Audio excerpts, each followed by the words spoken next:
We are back. We are back. So I have a half marathon coming up in a week and a half, and I feel totally behind. Behind in your training and preparation? Yeah. Like I was feeling good, and then like I was pushing it hard, and I tweaked my ankle. Ooh, and like it was just sore, so I was trying to stretch that out. That kind of set me back a little bit. And then we had a stretch of bad weather, and then went away for a long weekend. And like I just kind of came back from that, and I'm just like, I feel suddenly behind. I was feeling good for a while, so I think it's going to be a little bit of a challenge. Yeah, week. It's amazing how some of those seemingly minor setbacks in training waterfall into much bigger setbacks sometimes. Yeah. You know, I tried to up probably too soon, and my friend who's a sports therapist said you're too old to be able to, you're too old to think that you can exercise and not post stretch, which I was not post stretching, and I upped my intensity of my cycling, and my IT band on my right knee just swole up and locked up, and then like I couldn't ride, and that affected just general mobility, which affected like mental health. And I was like, one little tendon, gave me a problem, and it just waterfalled. So yeah, it's this massive cascade effect. Yeah. So trying to keep the escalation of intensity in a more appropriate manner, and post-ride stretching and foam rolling. So yeah, that foam roller, love-hate relationship with that thing. Yes. Do you foam roll? I've used every now and then. I'm too trying to get better at post-workout stretching.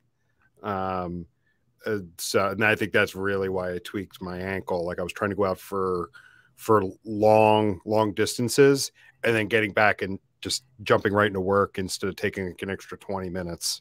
And I found for me, it isn't even that. And now running, especially on pavement and uneven surfaces, I think is a lot tougher on your lower joints than cycling is. But I've noticed like 5-10 minutes of stretching and rolling after that's all it's taking to like keep the soreness down, like less stiffness, able to get back on the bike super easy the next day. So like even a little bit seems to have huge impact. Yeah. And for me, it's like my hamstrings. The minute my hamstrings starting to tighten up, then it starts to pull on the knees, which then ultimately pull on the ankles, but then it also pulls on the back. The back. I feel it in my back. Yeah. And like even like it's that groan when you stand up, and I'm like, the minute I start to like groan standing up, I'm like, I haven't been stretching enough. I hear you. Well, I think you don't run these things to compete with anyone but yourself. So I think you'll it's have just for fun. A good enjoyable time. Where are you running this time? It's at the shore again. It's the same one as the one that goes down the boardwalk and yep. Okay. Yeah, it goes over one of the bridges and then back over the bridge, and it's fun. Like I did it for fun, but then me being the completionist that I am and the perfectionist, they started a series last year where this year, next year, and the year following, all the medals combined into one giant thing. So of course I got the first one. So of course I have to get the next three. Yeah, you have to have the whole series. I have to. It's incomplete without the whole set. It is. Well, hopefully you're staying hydrated. And I'm hydrating today with Liquid Death. If you want to sponsor our podcast, Liquid Death, reach out to Jim. I've got Kirkland brand sparkling water. Costco, if you want to sponsor our podcast, reach out to Jim. Yeah. Well, have you ever gotten to the point where you've gotten so dehydrated you basically start sweating salt? Yeah. And it's crazy because I think this is turning into like a exercise and nutritionist podcast. Well, I have it going somewhere with our actual topic, believe it or not. I think as a nation, we are chronically in a state of dehydration, and we don't even realize it. And days where I try to drink 80 to 90 ounces of water, I instantly feel completely different. I'm like, I think I've been dehydrated for like 3 weeks, and not really even realized it. It's crazy. So it was 2 weeks ago when I was at the Notre Dame football game. It was just a clear, sunny day. I mean, it was a warm day, warm fall day, but still sunny. And I didn't drink enough water in the morning. And then we tailgated, of course, being outside. in the sun there, and then going in, sitting in the sun, you're just dripping with sweat. And next thing you know, like my back of my neck is getting itchy. So I start rubbing it like this, and it's just like this gritty feeling. I look at my hand, I'm like, I'm seriously dehydrated at this point. Like it's because that your body just at this point, like it's still trying to sweat whatever it has, whatever it has left. So I went out to the concourse, and there was like a little kiosk there with not Powerade, not Gatorade. It's one of the competitors, Body Armor. They had those. I grabbed two, chugged one immediately, just because I mean at this point too, I was just genuinely thirsty, and then when I did that, I need something to drink, and then I chugged one, and that felt so good. And then I had another one just to kind of sip on for a little bit. Stay hydrated, people, even if you're sitting at a desk analyzing data all day long. And I mean, these are the things that like you mentioned earlier that you get away with when you're younger. Yeah. You're absolutely able to get away with not stretching as much when you're in your teens and your 20s. You're just naturally that way.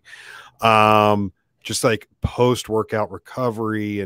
But as you get older, like you need, like someone needs to remind you at times, like you need to maintain your body through stretching, hydration, all of these things. And they're not fun. Like I said, like where I know where I hurt my ankle.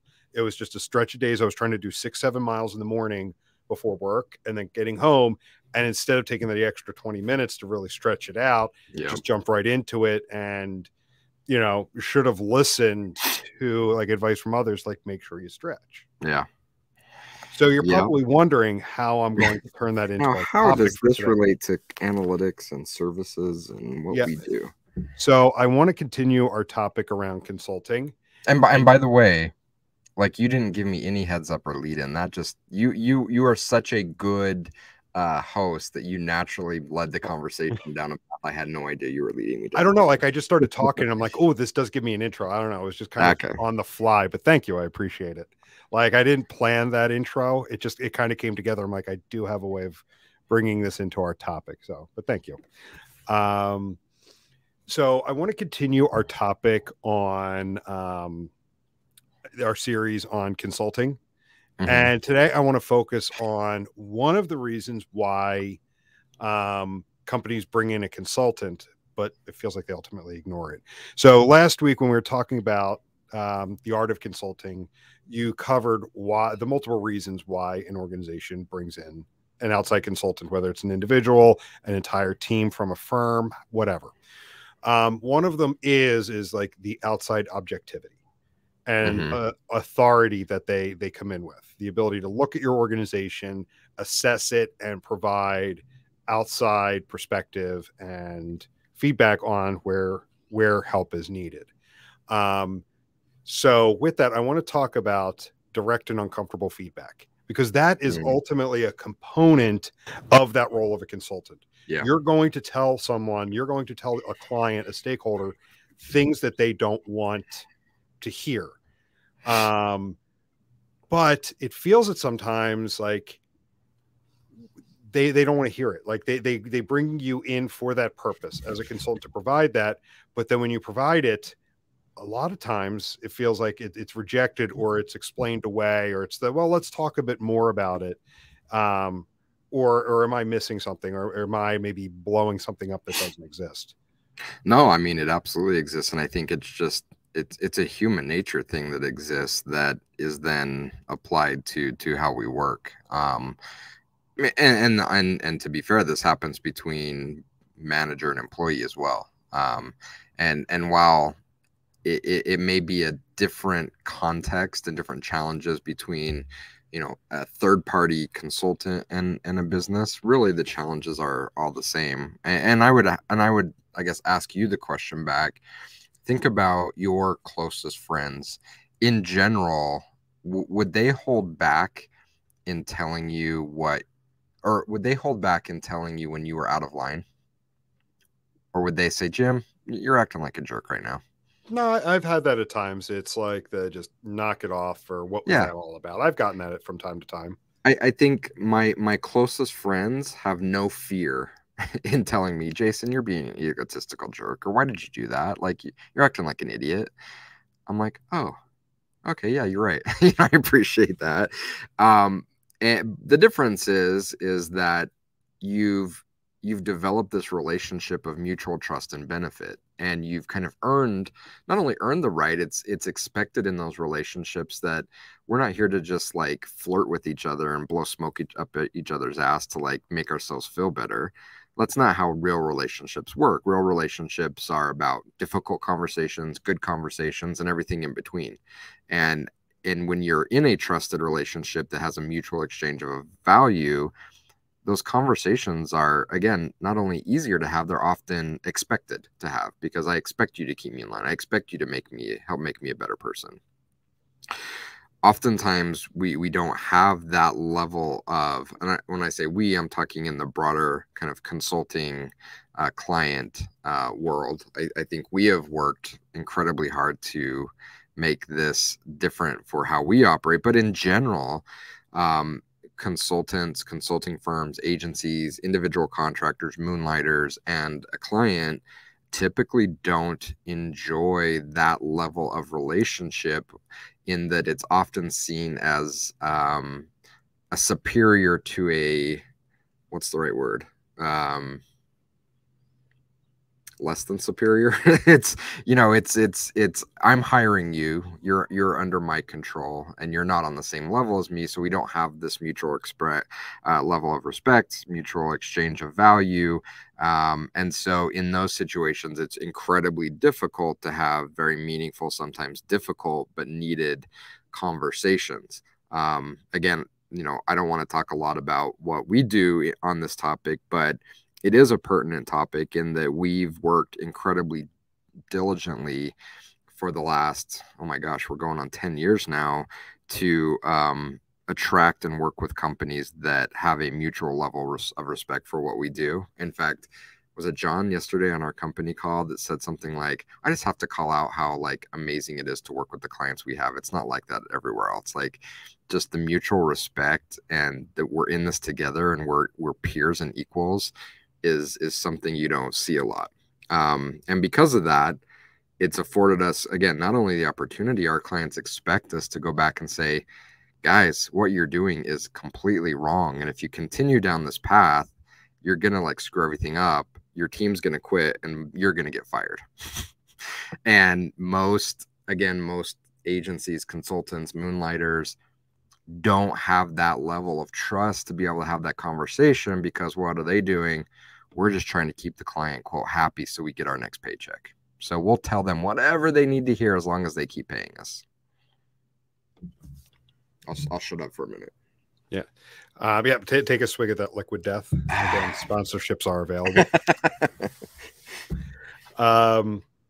You bring up a couple good points there.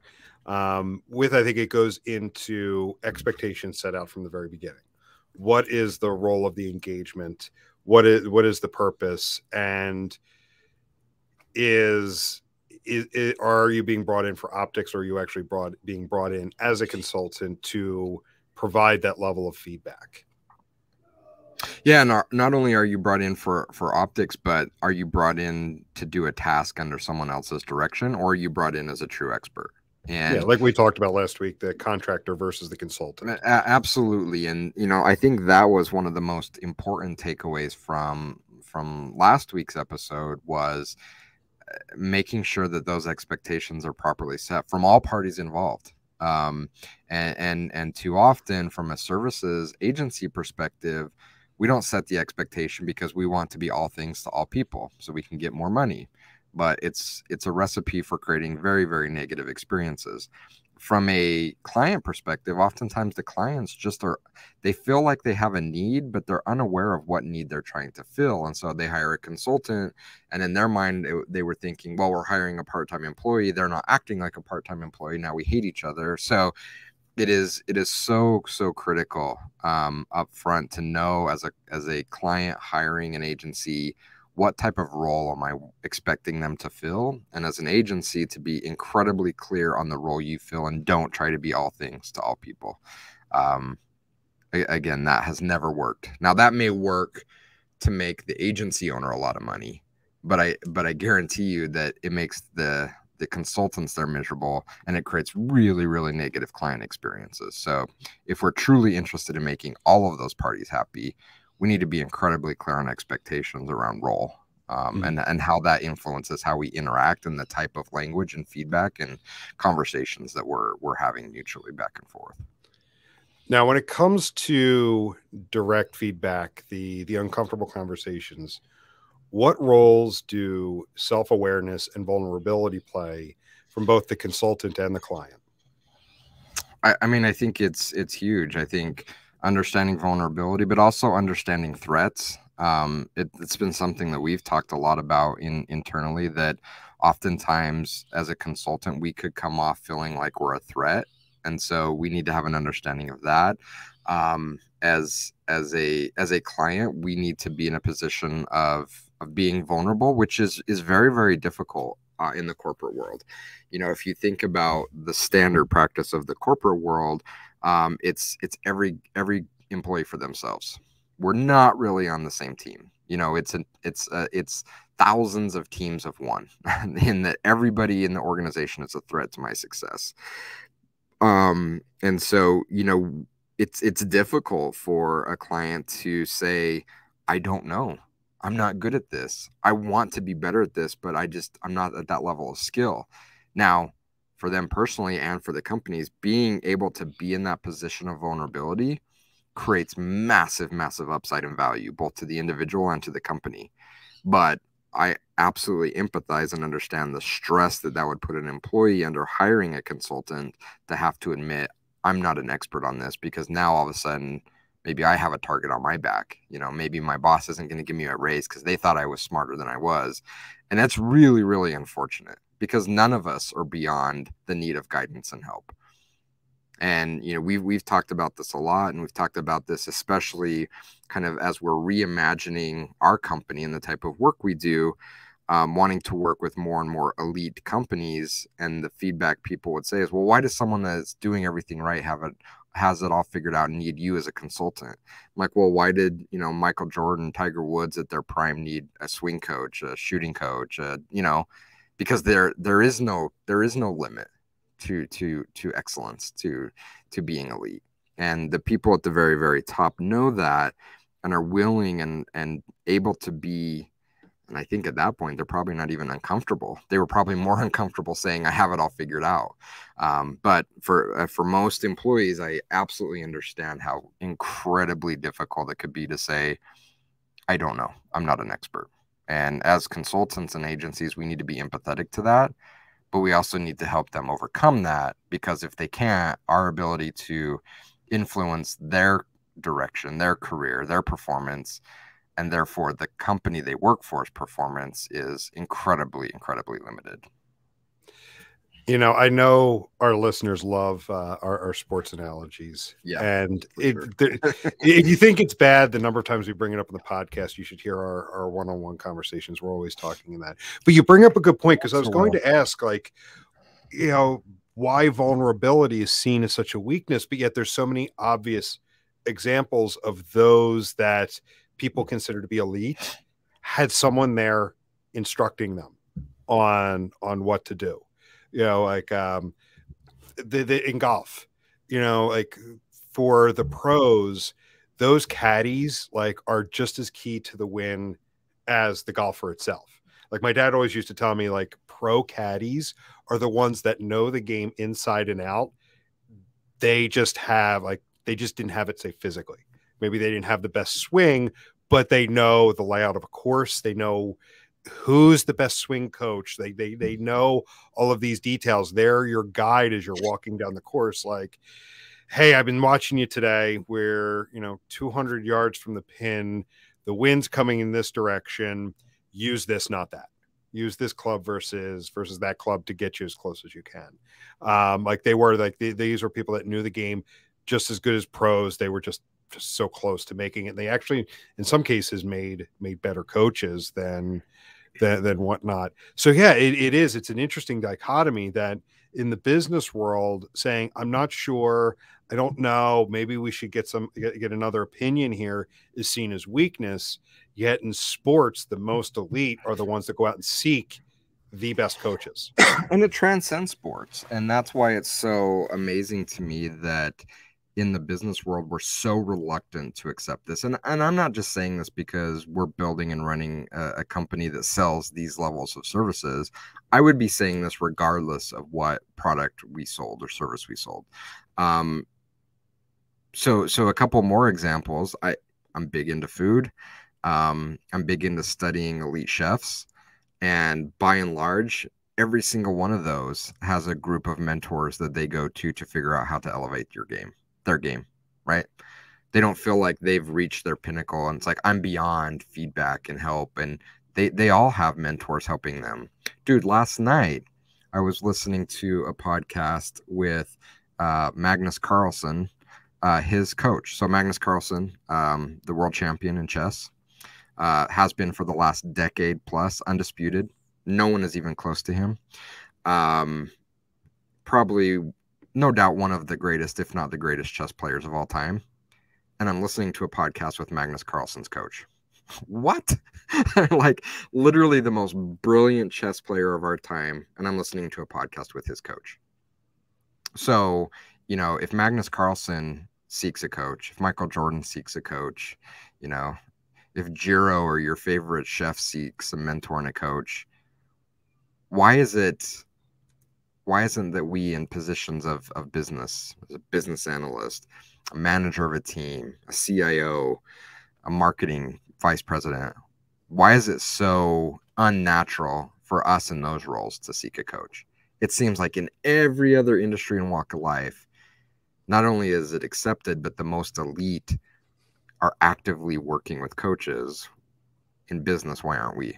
It's weird to me. It's weird to me, but I get it. I get how businesses work as these teams of one, and feeling like if I have to say I'm using a coach that, you know, I'm clearly not as qualified as my cube mate who doesn't have a coach and it's going to get promoted over me and get more money and get more stock options and on and on and on. Yeah. To extend that analogy just a little bit and then make another point. If you also continue to look at sports, those athletes that do think they have it all together and don't need a coach, they don't need someone there providing additional perspective on what they're doing or not doing. Those are the ones that quickly flame out. They survive early in their career just on pure talent, but when pure talent no longer works, they quickly die off. And I think if you listen to, whether it's in sports or other walks of life, the people that have really risen to elite levels of their craft, a lot of them have said, I was lucky enough not to be blessed with natural talent. And because of that, it forced me to have the right support system and work ethic to reach the top. And yeah, unfortunately, so many prodigies or people that are built with just raw talent, they're able to get so far, and some of them do reach elite levels, but a lot of them never really get to the point of executing at their max capabilities because they've rested on just this natural ability and rejected these frameworks and support systems that everyone else in the world, the 99.99% of everyone else in the world, has to rely on in order to become elite. And I thought, you know, I think that's interesting that so many elite caliber people have said that same thing. I was lucky enough to not be born with natural talent, so I had to really, really work hard to make this happen. Yeah. So if you then look at the business world, to kind of your point, like we're asking the rhetorical question, why? Because neither of us have the answer. I think we have perspectives on it. We have some ideas around it, but do we have the full answer and solution? No. But like, why in the business world is saying, I don't know, a sign of weakness, and people are afraid to do it, or afraid to say it? The one thing that comes to mind immediately is a, perspective of like, it's a zero-sum game. If I say no, I don't know, but if someone else does and they say, yeah, I do know it, and they're right, they're going to get the raise, they're going to get the bonus, they're going to get the promotion, they're going to get the praise. So shit, I have to say I know it. So when it comes down to that, and I mean, come on, let's face it, businesses do feed this kind of nature when it comes to performance reviews, we all know the Yeah. performance reviews are done on a bell curve. You've got Yeah. your low performers here, you have your high performers here, everyone fits in. So if you've got a team of 20, you got to figure out how everyone fits in that bell curve. Yeah, and it's unfortunate, and it affects so many things in the culture of organizations. And we're talking about being vulnerable to admit what you may not know, or you may not be an expert in, but literally you're exactly right, and it affects everything. It's the reason why so many people don't take vacations. Well, if I take a vacation, then I'm saying that I'm not a robot, and someone else that doesn't take a vacation is going to work harder than me. So they're going to get the raise and the promotion, and it just affects everything. And as we were talking about in the beginning, with a slight tweak of the ankle, and now all of a sudden becomes a hamstring problem, a low back problem. Now I've got a headache because my neck's all out of alignment. It cascades, and it's just critically important that we address it. And not even at the business level, at the individual level. How are we ever going to advance if we're unable to say, I don't know? Like, if we've convinced ourselves that we have all the answers, what motivation do we have to go learn more? But ultimately, I just think that the pressure is too much for most people to handle. I have a friend that had talked himself into some high level management positions based on saying that he knew and had experience in things he never did. And yeah, we were talking about it one night. He's like, dude, I'm so stressed out. I can't even sleep at night. Like I'm miserable. Like I get up sick to my stomach in the morning. I'm like, yeah, but you're making all this money as an executive. He's like, dude, it's not worth it. Like the stress of having to uphold this, like this lie, this myth that I spun is just too much. But to your point, it's what gets rewarded, but we have to be really careful on what we look at as a reward. If all we're measuring is our title and our level of compensation, we're not taking into account our mental health and well-being and how this affects our home life and our social life. There's so many variables to think about, and ultimately we need to look at it as what our personal goals and aspirations are. And truly, like, the title and kind of the recognition, ultimately that thing fades away so quickly. The minute you quit, for most people, that's gone. It's into dust. Our dedication to becoming smarter, more knowledgeable, really becoming masters of our crafts, those are things that sustain. And there's no better way of being motivated to learn than to say, I don't know, but I want to go figure this out. I want to invest in this. I want a coach. I need someone from the outside that has that expertise to help make this path a little quicker. I mean, that's the way. Yet, to your point, and I think you're absolutely right, it's this unfortunate, unhealthy belief that business is a zero-sum game that keeps the vast majority of employees from being able to have that conversation. Thus, they're in a constant state of being stuck. And they may get their raises and their bonuses and their title changes, but their life is miserable. And to me, and I think to most people, if they are, again, vulnerable enough to admit it, would say, this sucks. I do not want to live like this. Yeah. And I think ultimately vulnerability is the key. Being vulnerable as an organization to say we don't know everything. We're at risk of, a competitor coming in and disrupting things, being vulnerable as an individual to say, I don't know everything and I could use some help in learning more. And this is easier said than done, but at the individual level, if you find yourself in an organization that doesn't support that, then you're probably not the right organization. But organizationally, yeah, I mean, it's, again, I am dumbfounded at times that organizations say, yeah, we need help. They feign this vulnerability of, like, we don't know everything. We need some guidance. They bring somebody in, and the minute they start touching a nerve in certain areas, they back off, and they're like, no, like, you're missing something, or you don't have the full context or whatever. It's definitely perplexing. But let me ask you this. Have you ever been involved in an engagement where you gave that kind of feedback, and not only was it like dismissed or tried to be written off, did someone try to hide it? Yes, short answer is yes. And I think earlier in my career, having those conversations, I was very, very, I guess, personally attacked by that decision. But now, in the position and the experience I have, I can understand the why. And maybe if I had the ability to transport myself back, I could have delivered that message in a different way and helped my counterpart on the client side better ingest that information and build a plan to attack it in a healthier way. But yeah, absolutely. I think there's been multiple times where, you know, I was able to see a clear problem, give them a map to avoid it, and they purposefully discarded my advice and fell right into the hole. But again, looking back on it, I could see how it would have been very scary for them to say, oh man, we made a mistake. I was personally responsible for making that mistake. And now we have to fix it because, again, most organizations, if I'm saying, hey, I messed up, I made this mistake, you know, not only am I potentially hurting my future advances, maybe I'm hurting my chances to be employed. Like maybe I'm going to get fired. And it's unfortunate because none of us are perfect. I mean, we've all made mistakes. And I think the great thing is, especially when you're working with the right people in the right organizations, is when you get to that level of being comfortable admitting what you don't know, admitting when you did something that didn't work out correctly, when you did something that really screwed something up, it actually strengthens relationships, you know, because it builds trust. It's like, okay, like I can trust Jim, you know, he's not just bullshitting me. Like he's going to tell me the truth and I'm going to value that. And that's, to me, is way more meaningful than someone that's just going to come in and tell me what I want to hear because they want that raise, they want the bonus, they want their contract renewed, you know, fill in the blank. Yep.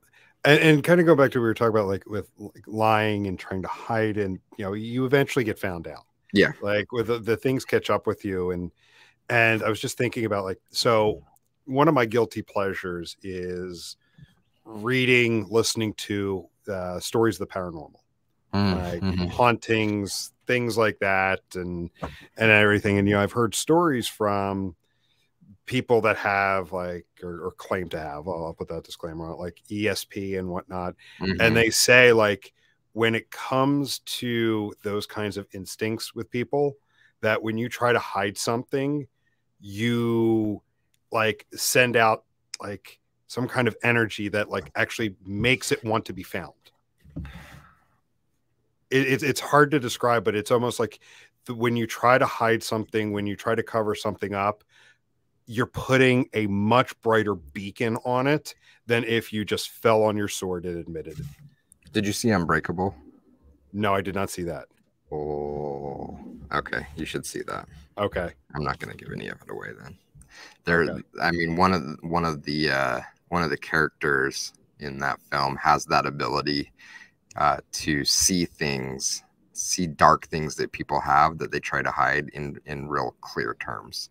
Okay. It's a cool show, by the way. Okay, I'll watch it then. But yeah, like, and it was so like, yeah, hearing an interview with a person like that, and they were talking about it. It for me, it kind of made sense because, like, have you ever heard of the Streisand effect? Sounds familiar, but I don't know what it means. Okay, what it was is there was some kind of land surveying going on like the coast of California, and one of the photographs was of Barbra Streisand's mansion, like oceanfront, waterfront property, and she didn't want it to get out. And the minute she like filed a suit to have that like stricken from whatever the survey is, you know, because it was a survey, it was part of public records, kind of getting it, you know, covered up, it brought attention to it. Yeah. Where now more people know about it. Like people talked about, like, this particular image had like tens of views before the lawsuit. The minute the lawsuit came, millions of people were seeing it. Yeah. So if you just kind of, you know, not bring attention to it, well, that's the thing is when you are brought this kind of feedback and you try to hide it, you try to cover it up, you try to dismiss it, you actually shine a brighter light on it than just accepting it and dealing with it. Yeah, I mean, I definitely can see that. I remember, and it sounds very similar to one client that we worked with that had a very smart and very eager implementation engineer employee that was responsible for all their MarTech implementation. And he very much suffered, probably more than anyone that I've ever had the opportunity to work with, from this desire to hide his lack of knowledge of things. But from anyone from the outside, it was very clear, like no track record of ever doing this stuff, no formal education, no informal education on any of these topics, no work history. And obviously the work output solidified that story. But instead of being open to it and having an opportunity to use the expertise around him to get better at his craft, he chose to try to hide it. And you're right. It basically created this huge beacon saying, "Look at me, look at me, look at me," and it became even more unbearable for him to be in that situation. And sadly for him, ultimately he left the company. He quit. And I'm without a doubt it was because of that. The pressure became too much, and that beacon, that light that he was shining on it, not wanting to shine on it, but to your point, trying to hide it, creating this light shining on it, was too much for him to bear, and he simply quit. Which again is unfortunate, because I think he had the opportunity to really advance in his career and really hone his craft, but he wasn't willing to be vulnerable enough to admit that. And again, like, we could go through all sorts of these stories, but I think what is clear, the common theme here, is that in thinking that we're protecting ourselves, our jobs, our compensation, by not admitting the things we don't know, by trying to pretend that we're experts in everything, we're actually doing the opposite of what we think we're doing. We think we're protecting ourselves. We think we're playing defensively, but actually we're inviting an attack. We're shining a spotlight on our deficiencies, and ultimately that leads to what we fear the most. We don't get the raise. We don't get the promotion. We get fired. We get forced out. We quit because it's too much to bear. And that's the opposite of what we were trying to do. So that probably is the key takeaway from this discussion. And we're all guilty of it. One of the stories that I love to tell, Hallmark, at one point in time in our, maybe first 3-4 years of doing business, quickly became our largest client. And it wasn't by a few pennies. They were our largest client by far.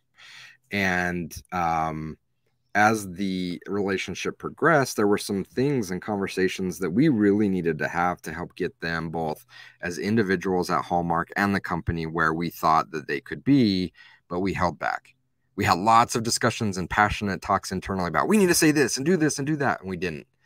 When it came down to it, we told them what they wanted to hear because we were scared, right? Like, we need to protect this client because they are our biggest client.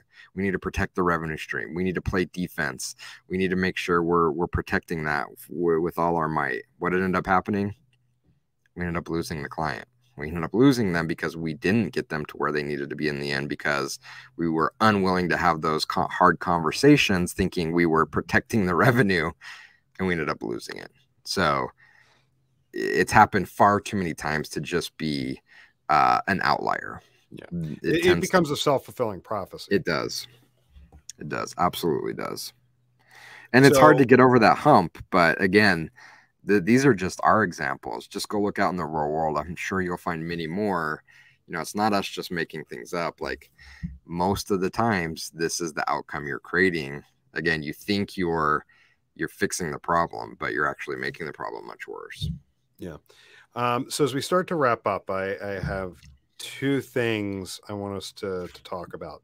The first being, what are some things that you think organizations can do to foster open conversation, foster feedback, as difficult as it may be, and kind of try to break down some of these feelings employees have that, like, I can't say I don't know. I'm risking my job. I'm risking a promotion.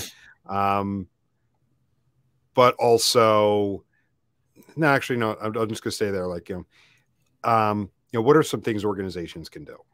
I mean, overall, they need to just address the culture of why they have a culture of mistrust. And that's not going to be an easy overnight seminar to figure that out. That's going to take a tremendous amount of work, self-reflection to figure out why they have created a culture where there is simply no trust within the organization.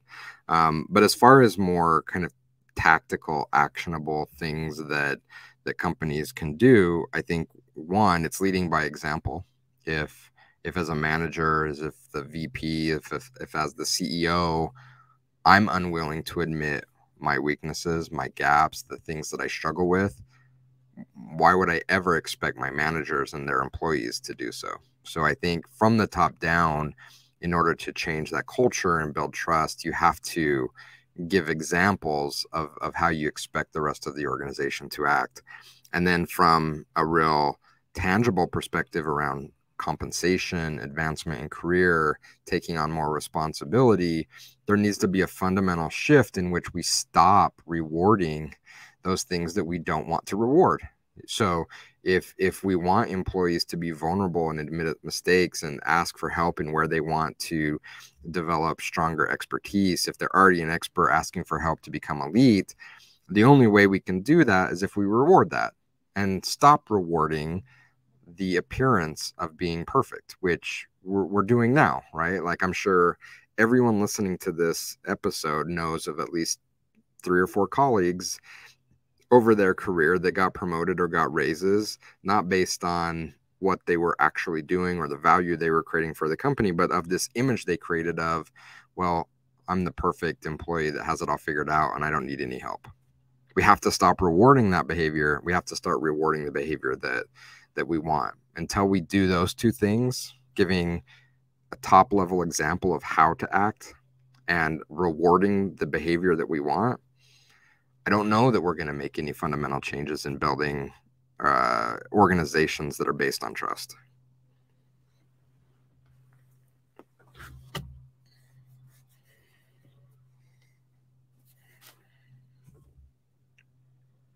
Sorry, I was just making a note. So last thing, as we wrap up, as we've started to do recently, tying this back to digital analytics specifically, how does this all fit in with the concept of sustainable analytics? So going back to my example of having someone in a position to make really critical choices around the architecture for how we collect data, if we don't have an organization built on trust, if we don't have employees that are willing to admit what they know, what they don't know, and where they need help, the outcome is already determined for us. We will not build something sustainable because we simply don't have the tools or the knowledge to do so. And we don't have the trust to be able to ask for help. You know, we may want to build something sustainably, but we don't know how to do that. And unless we're willing to go to your boss or their boss and say, hey, we kind of have the nuts and bolts of how this works figured out, but it's clear from our past performance, we're constantly in re-implementation mode. We have mountains of tech debt. We need someone to come in and help us think more sustainably about our practice. Unless they're willing to have that conversation, it's not going to happen. And they're never going to get to a state of sustainability, which the outcome for that is known. The business will be getting very little value out of the data, and the employees will find themselves in a very uncomfortable position. So they will quit and go work somewhere else and repeat the cycle. Someone has to end the cycle. Yeah, totally. And we lost you. I guess let's go ahead and wrap up there. For this week, and we'll catch everybody later. See ya. See ya.